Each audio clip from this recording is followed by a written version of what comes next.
Hello students, good afternoon. EDD second और EDD first की common class है। EDD first and second के लिए यानी फोर्थ सेम और सिक्स सेम के लिए वायरिंग पढ़ रहे थे हम, इंटरनल वायरिंग। ईडीडी फर्स्ट का ये चैप्टर है 7, जिसमें चैप्टर 7 क्या था आपका, टाइप्स ऑफ वायरिंग। और ईडीडी सेकंड का ये चैप्टर नंबर है 4, installation of electric estimation and costing of internal wiring, जिसमें हम पढ़ रहे थे। कल हमने वायरिंग पढ़ी थी, कितने टाइप्स की वायरिंग होती है। वायरिंग 4 टाइप्स की बताई थी हमने। कौन कौन हुई? क्लेड वायरिंग, बैटन वायरिंग, केशिंग केपिंग और लीड सेथेड या मेटल वायरिंग। एक और होती है कंड्यूट वायरिंग।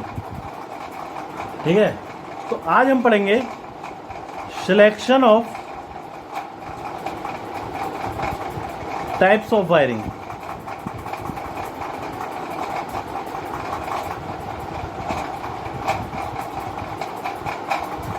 यानी कि तार स्थापन के प्रकार का चुनाव, वायरिंग के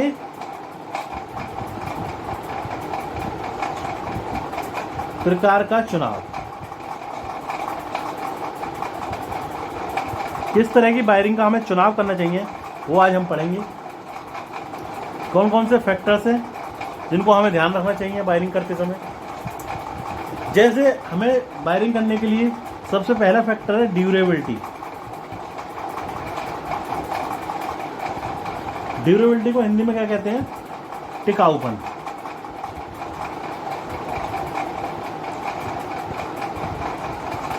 तो संस्थापन के लिए तार स्थापन टिकाऊपन होना चाहिए, टिकाऊ होना चाहिए। क्लीट तार स्थापन की सलाह नहीं दी जाती है। क्लीट तार स्थापन की सलाह क्यों नहीं दी जाती? क्योंकि वो टिकाऊ नहीं है। क्लीट वायरिंग क्या थी आपको याद होगा, नहीं है तो रिवाइज करना। तो क्या क्या था? संस्थान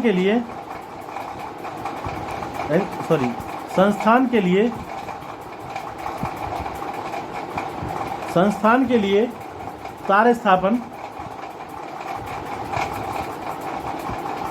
टिकाऊ होना चाहिए।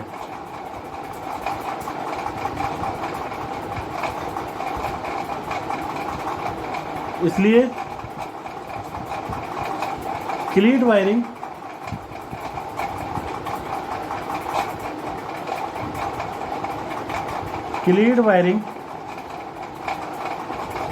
की सलाह नहीं दी जाती।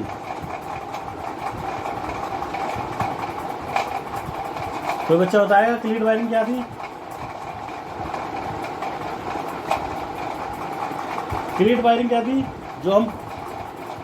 क्लीट वायरिंग ऐसी वायरिंग थी जिसमें सिर्फ तारों को हम पेज से ठोक देते हैं, जो घर पर पुराने टाइम में होती थी। वो पहले देखा होगा गाँव में आपने, जैसे ही गिट्टियों से तार को इधर उधर लटका दिया और गिट्टियों से ठोक दिया, वो क्लीट वायरिंग होती थी। तो 30 से 60 सेंटीमीटर की दूरी पर पेज की सहायता से दीवार पर गुल्ली लगाई जाती हैं। इन गुल्लियों पर BIR या PVC केबल क्लीट में से ले जाता है। यह वायरिंग सस्ती और अस्थायी होती है, टेम्परेरी वायरिंग होती है, इसलिए इसकी ड्यूरेबिलिटी नहीं होती। तो इस वायरिंग की सलाह नहीं देंगे हम। दूसरी चीज़ क्या रखनी चाहिए?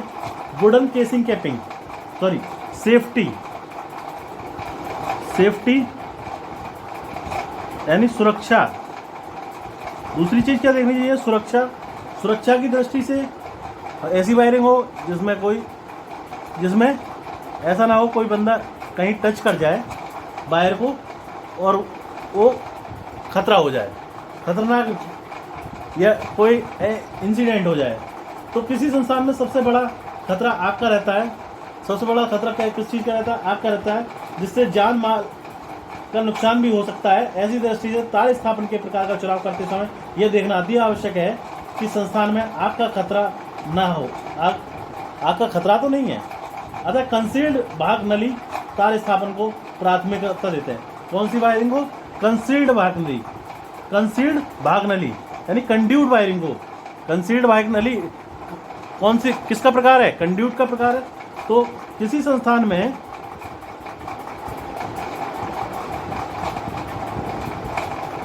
सबसे बड़ा खतरा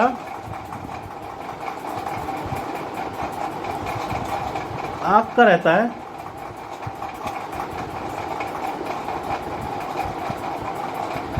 जिससे जान माल का नुकसान हो सकता है।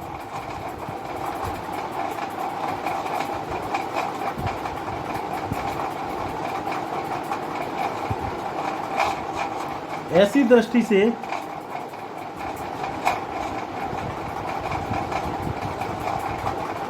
तार स्थापन के प्रकार का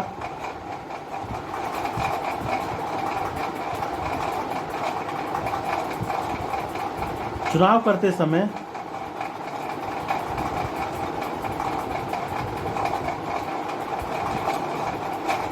यह देखना अति आवश्यक है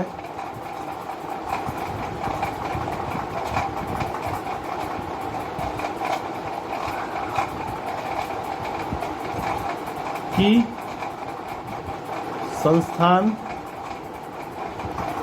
संस्थान में आग का खतरा तो नहीं है।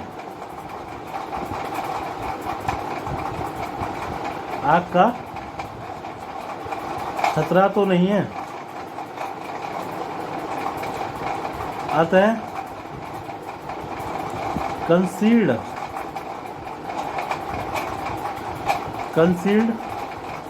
कंड्यूट वायरिंग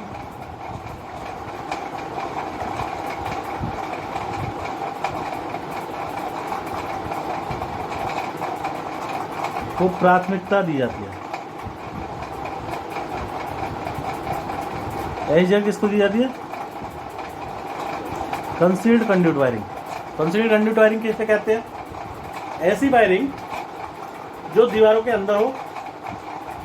देखा होगा घर बनाने से पहले पाइप डाल दिए जाते हैं, वो कंसील्ड कंड्यूट कहते हैं। पाइप डाल दिए जाते हैं लेंटर वेंटर में दीवार के अंदर, और उसमें से वायर को निकाल दिया जाता है। ना तो आपका वायर दिखेगा उसमें, और ना ही आपका नली दिखाई देगी, भाग नली, जिसे कंड्यूट बोलते हैं। ठीक। थर्ड क्या चीज ध्यान रखने की है? अपीयरेंस।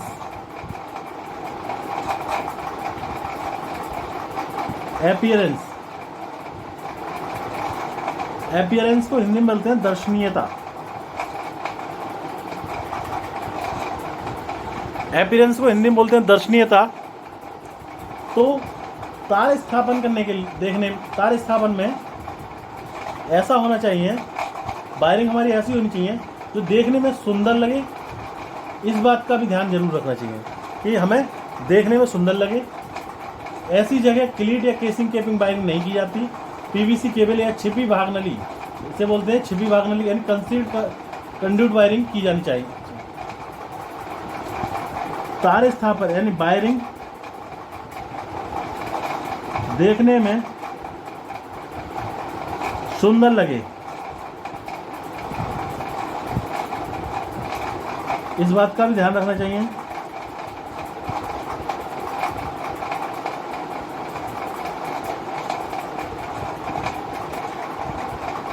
इस बात का भी ध्यान रखना चाहिए। ऐसा ना हो तार वार दिखाई दे रहा है, वायर दिखाई दे रहा है, इस तरह की वायरिंग ना हो, देखने में अच्छी लगे। तो ऐसी कौन सी वायरिंग है? या तो क्लीट वायर, ऐसी जगह क्लीट या केसिंग केपिंग वायरिंग नहीं की जानी चाहती। ऐसी जगह क्लीट या केसिंग केपिंग वायरिंग नहीं की जाती। कौन सी की जाती है? ऐसी जगह कौन सी है? कंसील्ड पीवीसी केबल या कंसील्ड कंड्यूट वायरिंग की जानी चाहिए।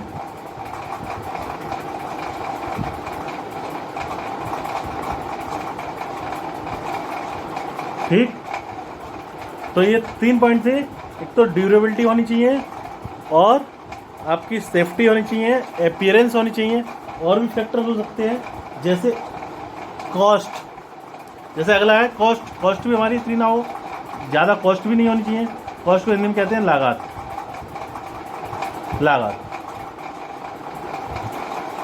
लागत को भी ध्यान में रखते हुए भवन सामग्री के अनुसार वायरिंग का चुनाव करने चाहिए। लागत को ध्यान में रखते हुए चुनाव करना चाहिए। भाई लागत इतनी ना हो जो वहन नहीं कर सके।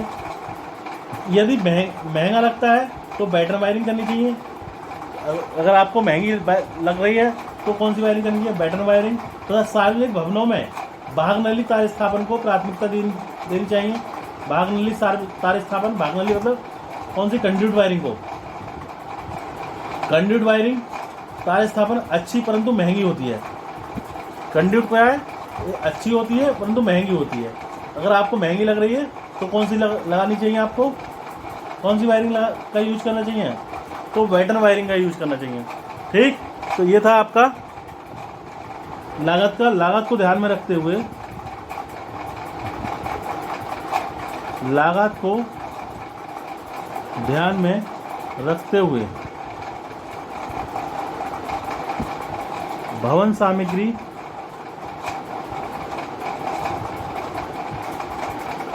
के अनुसार वायरिंग का चुनाव करना चाहिए।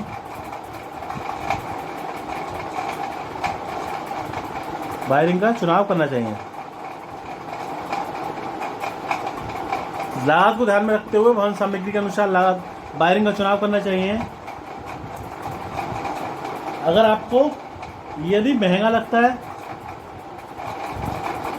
यदि वायरिंग महंगी लगती है,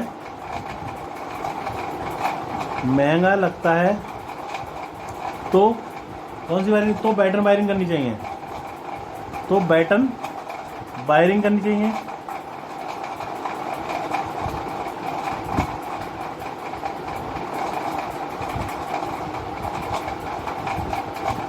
तथा सार्वजनिक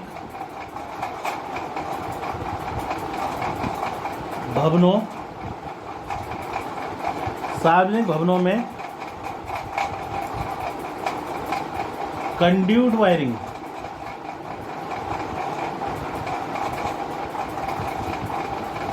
को प्राथमिकता देनी चाहिए। कंड्यूट वायरिंग को प्राथमिकता देनी चाहिए।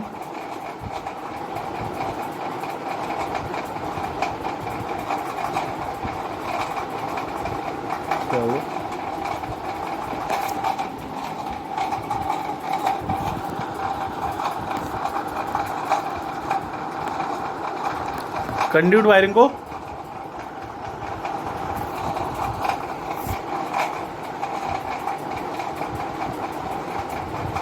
कंड्यूट वायरिंग क्या है? आपकी महंगी है लेकिन अच्छी है। ठीक, ये चौथा पॉइंट था। पांचवा पॉइंट, परिवर्तनीय होनी चाहिए। परिवर्तनीय तार स्थापन इस तरह का होना चाहिए कि आवश्यकता अनुसार परिवर्तन कर सके। आवश्यकता अनुसार हम परिवर्तन कर सकें, इस तरह का तार स्थापन होना चाहिए। ऐसा ना हो कि भविष्य में ज़रूरत पड़े आगे बढ़ाने की, फ्यूचर में बिल्डिंग को बढ़ाने की ज़रूरत पड़े तो हम उसको वायरिंग ना कर सकें। इस तरह की वायरिंग होनी चाहिए।